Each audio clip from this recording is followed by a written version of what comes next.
Est-ce que tu as 55 ans ou plus? Tu sais, ça, c'est une question qui est très importante. Puis je vais rentrer un peu dans les détails de pourquoi. Parce que je rencontre ce type de personnes-là quasiment tous les jours. Pour les gens qui me connaissent, ben, salut. Puis pour les gens qui me connaissent pas, mon nom c'est Eric. Ça fait que moi, je rencontre, là, puis je le dis souvent, là, 15 à 20 nouvelles personnes par jour. Puis ça, c'est juste la moyenne. Il y a des journées où j'en rencontre bien plus. Puis il y a des journées, évidemment, que j'en rencontre moins. Mais un groupe de personnes que je rencontre très, très, très souvent dans ma business, c'est des personnes qui sont plus âgées. Moi, j'ai tout le temps eu des amis qui étaient plus vieux que moi. La majorité de mes amis ont plus que 50 ans. Quand j'étais très jeune, j'ai réalisé que la façon d'avoir de l'information de qualité, c'était de me faire des amis qui étaient plus vieux. Donc, des amis qui avaient de la sagesse que moi, j'avais pas à mon âge ou même dans mon groupe d'âge. Puis, une de ces sagesses-là, c'est que maintenant, je réalise que les personnes qui ont 55 ans et plus puis qui écoutent ce message-là, j'espère que vous allez l'écouter jusqu'à la fin. Parce que je regarde puis je compare ça à la vie de mon père. Ça fait que mon père, pour les gens qui le savent, ça va faire 10 ans maintenant qu'il habite avec moi. Puis la raison que c'est comme ça, ben, c'est parce qu'évidemment, je l'aime. J'ai tout le temps été quelqu'un de famille. J'ai tout le temps voulu ma famille super proche de moi. Puis, il y a 10 ans, il est arrivé quelque chose, puis je l'ai juste appelé du jour au lendemain, puis j'ai dit, si t'en viens habiter chez nous. Puis, il n'a pas refusé. Il n'a pas dit non. Puis, ça va faire maintenant 10 ans qu'il habite chez nous. Dans tout ce processus-là, qu'est-ce qui est arrivé? Il y a 7 ans, il a pris sa retraite. Que mon père a 66 ans, ça va faire 7 ans qu'il est retraité. Il n'a pas eu le choix de prendre sa retraite puis sa pension plus jeune que 65 parce que le domaine dans lequel il était puis l'entreprise pour laquelle il travaillait, il craignait que ça ferme puis que dans le fond, il perde toutes les années qu'il avait passé à travailler là puis dans le fond, la pension que ça lui avait créée. Ça fait que le message là, pour les gens de 55 ans et plus, là, c'est simple. Si vous êtes là, parce que logiquement, vous êtes à 5 à 10 ans de prendre votre retraite, si c'est pas déjà arrivé. Si c'est déjà arrivé et que vous avez une belle vie, tant mieux. Je suis vraiment content pour vous autres. Mon père a fait une super belle carrière. Il était dans un métier spécialisé, il faisait de l'argent. Il a accompli vraiment beaucoup de belles choses. Il a été pompier bénévole où est-ce qu'il était. Il était dans la réserve. Euh, il a fait beaucoup de choses. Il a eu une belle vie, une belle carrière, une belle famille. Puis tout ça, malheureusement, en 2024, ça ne se traduit pas toujours en une belle retraite. Puis je sais que je suis jeune pour dire ça, j'ai juste 33 ans, mais je regarde la vie de mon père maintenant, comparativement à là, 7 ans, quand il a pris sa retraite, puis on se disait, puis lui aussi, il se disait, waouh, c'est un bon montant que je reçois là, du côté de ma retraite, du côté de ma pension, puis je vais faire une belle vie avec ça. Puis pour les gens qui vivent dans le décennie qu'on est, qu'est-ce qui est arrivé en 2020? C'est la pandémie, le COVID. Puis le COVID a changé beaucoup de choses pour beaucoup de gens puis beaucoup d'entreprises. Mais une chose qui a changé, puis que ça c'est constant, c'est tout le temps, c'est pas juste le COVID qui fait ça, c'est la valeur du dollar.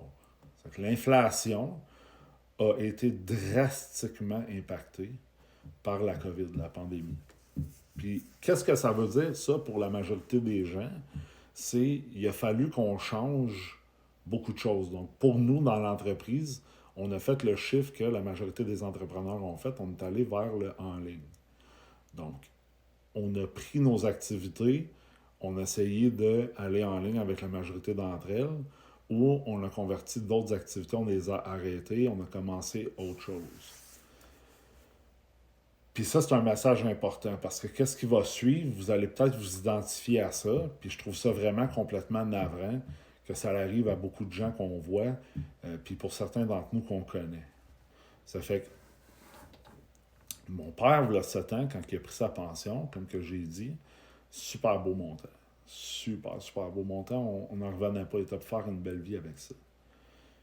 Puis ce que j'ai réalisé dans les derniers 7 ans, c'est que l'inflation a complètement mangé cannibaliser, dévorer, décimer complètement sa pension. Puis, j'avais jamais pensé à ça avant. J'avais jamais pensé à ça. Je me disais tout le temps, tu sais, comme quand tu es retraité, tu es bien, tu fais tes affaires. On s'entend que mon père habite avec nous. Donc, tu sais, il n'y a pas énormément de paiements à tous les mois. Il n'y a pas, tu sais, une maison puis tout ça à payer. Donc, logiquement, il devrait avoir une belle vie. Là. Il a eu une belle carrière. Il a fait, tu sais, il a un bon montant. Mais la réalité, c'est que l'inflation mange la valeur de nos dollars, puis ta pension, elle ne montre pas. Là. C'est que le montant que tu reçois de pension, il n'augmente pas à mesure que le temps passe. Ça veut dire que si tu as besoin de 5 000 pour vivre, puis que tu as passé 40 ans de ta vie à travailler, 40 heures par jour, par semaine, pas par jour évidemment, mais par semaine, puis que tu arrives à ta retraite, puis que tu as 40 de ton salaire, pour certaines personnes, ce 40%-là, si tout a été bien prévu, si tous les plans financiers ont été solides, ton 40%, il est assez pour vivre. Mais je lisais sur l'inflation, puis je fais ça souvent parce que je fais de l'insomnie, ça c'est une autre vidéo, mais je lis beaucoup sur l'inflation, la valeur du dollar, les business, puis tout ça, puis il y a une chose qui m'a vraiment, vraiment, non seulement perplexé, mais je te dirais quasiment insulté. La réalité de l'inflation, c'est que la valeur de notre dollar, elle diminue de 50% à tous les 20 ans.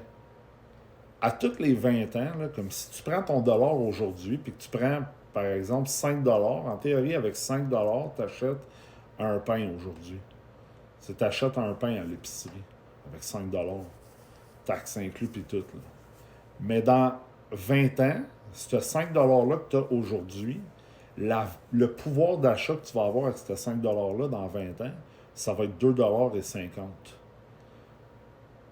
Puis c'est quoi la pertinence de ça avec ta retraite puis ta pension? Ben c'est simple, c'est que si tu as fait une belle vie, là, puis que tu arrives à ta retraite, puis que ta pension, c'est qu'est-ce que tu as besoin de vivre avec aujourd'hui. Logiquement, là, le monde qui prennent leur pension, des fois, c'est même pas suffisant, leur pension. Puis je vais parler de ça un petit peu plus loin, mais si c'est suffisant, logiquement, tel que montré au cours du dernier 100 ans ou 150 ans, l'inflation, qu'est-ce qu'elle va faire? C'est que d'ici 20 ans, parce que tu planifies vivre un autre 20-30 ans, c'est ça maintenant l'âge moyenne à laquelle les gens meurent, dans 80-90 ans, autre que pour des problèmes de santé. Ça fait que si tu planifies vivre un autre 20 à 30 ans, il va probablement falloir que tu retournes travailler à un point là-dedans. Parce que la valeur de ton argent va diminuer de 50 à 75% au cours des prochains 20 à 30 ans. Puis je veux pas être un mauvais présage dans ta vie, peut-être que c'est pas ça ton cas, mais statistiquement, puis quand je regarde les chiffres, puis quand je regarde les personnes qui font de l'économie, puis tout ça dans la société, c'est ça qu'ils disent. La valeur, le pouvoir d'achat de notre dollar diminue de 50% à tous les 20 ans. Puis ça a été énormément exacerbé par la COVID. C'est allé très rapidement dans la COVID. Il y a 10 ans, on achetait une maison pour 200-300 000 $. Puis maintenant, aujourd'hui, on achète la même maison pour quasiment le double du prix. C'est ça, le pouvoir de l'inflation. C'est un pouvoir qui n'est vraiment pas à notre avantage. Puis posez-vous la question de qu'est-ce que vous allez faire si c'est ça qui arrive. Parce qu'aujourd'hui, on regarde, puis on se promène dans les rayons des centres d'achat, puis on va dans des places comme Rona, Home Depot, toutes les quincailleries. Puis c'est qui qu'on voit travailler? C'est les personnes qui ont plus que 55 ans. Dit les jeunes, ils se sont déjà adaptés à la nouvelle technologie. Ils s'en vont déjà en ligne. C'est tout ça les cours qui se donnent à l'école, au collège, à l'université. C'est tout pour faire des choses en ligne. Mais les gens comme moi, puis les gens qui ont plus que dans 50-55 ans, généralement, on ne connaît pas la technologie. Il va falloir faire ce chiffre-là vers ça pour ne pas se retrouver dans 20 à 30 ans puis être obligé de retourner travailler.